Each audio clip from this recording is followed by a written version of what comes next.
কোথায় যাব ভাইয়া? তোমরা ছাড়া তো আমার কেউ নাই। কোথায় যাব, কি খাবো, কি করবো ভাইয়া? আরে বাসা ছাড়াও আমার কোনো জায়গা নাই। আকাশ বলে উঠলো, অত কিছু জানি না, তুই এখনই বাসা থেকে বের হয়ে যাবি নাকি ঘাড় ধাক্কা দিয়ে বের করে দিব। এই কথাটা দূর থেকে হাসান ও আকাশের মা শুনতেছিল। হাজারটা ভুল করলেও কিন্তু মায়ের বুকে সন্তানের জায়গা থাকে। তখন আকাশের মা বলে উঠলো, আকাশ এই খুনিটাকে আজকের মতো এখানে থাকতে দে। এত রাতে কোথায় যাবে? কাল না হয় বাসা থেকে বের হয়ে যাবে। তখন আকাশ বলল, মা একে কি এই বাসায় রাখা ঠিক হবে যদি ও আবার কিছু করে বসে? তারপরে হাসান বলে উঠলো, বিশ্বাস করো ভাই, আমি কিছু করবো না, আজকের রাতটা আমাকে থাকতে দাও, কালকে সকালে উঠে আমি চলে যাব। তখন আকাশ বলে উঠলো, আচ্ছা ঠিক আছে, এত করে যখন বলতেছিস আয় ভিতরে আয়। তারপরে আকাশ গিয়ে একটা হাসানকে রুম দেখিয়ে দিল ঘুমানোর জন্য। তারপরে হাসান বলে উঠলো, একটু খাবার পাওয়া যাবে কি ভাইয়া?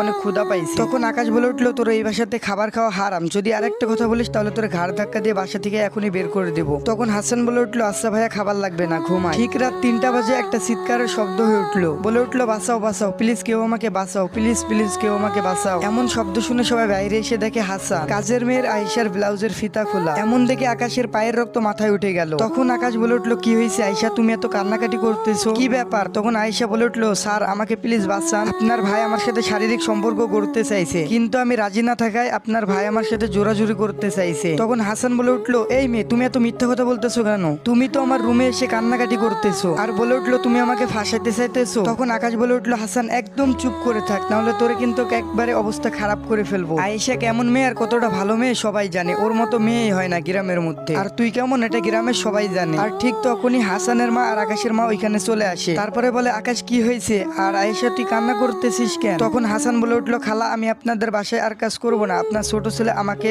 ধর্ষণ করতে চাইছিল। তখন আকাশের মা বলে উঠলো, আয়েশা তুই এসব কি বলতেছিস? তখন আকাশ বলে উঠলো, হ্যাঁ মা, ও যা বলতেছে সব সত্যি বলতেছে, আমি বুঝে গেছি মা। হাসান কি চায়? হাসান চায় আমাদের এই সমাজে মান সম্মান সব ধুলোয় মিশে যায়। তারপরে হাসানের মা আর কিছু জানতে না চেয়ে হাসানের কাছে এসে 2 গালে থাপ্পড় দিয়ে গাল দুটোকে একেবারে লাল করে ফেলে এবং হাসানের চোখ দিয়ে পানি বেরিয়ে আসে। তারপরে বলে উঠে, তোর মতো কুলাঙ্গার সন্তান এই পেটে ধরছিলাম, বিশ্বাস হচ্ছে না। নিজের বাবাকে তো 10 বছর আগে একেবারে খেয়ে ফেলেছিস, এখন আবার আরেকজনকে খাইতে চাইছিস, আর কতজনকে খাবি? তখন হাসান বলে উঠলো, বিশ্বাস করো মা, তোমার কসম, আমাকে এখানে ফাঁসানো হচ্ছে। তখন হাসানের মা বলে উঠলো, ওই মুখে আমার নাম নিবি না, আর তোর ওই মুখে আমার কসমও কাটবি না, তোর মতো ছেলে আমার দরকার না। আর ঠিক তখনই হাসানের মা বলে উঠলো, তুই যদি এই বাসা থেকে বেরিয়ে না যাস তাহলে তুই আমার ক্ষতি দেখবি, আর এটাই হলো আমার আদেশ, এখন তুই ভেবে দেখ কি করবি। তখন হাসান বলল, মা সকালে যাই। তখন হাসানের মা বলল, এই মুহূর্তে এখনই তুই আমার চোখের সামনে থেকে বেরিয়ে যা। আচ্ছা ঠিক আছে মা, আমি চলে যাব, তোমার আদেশ আমি পালন করবো।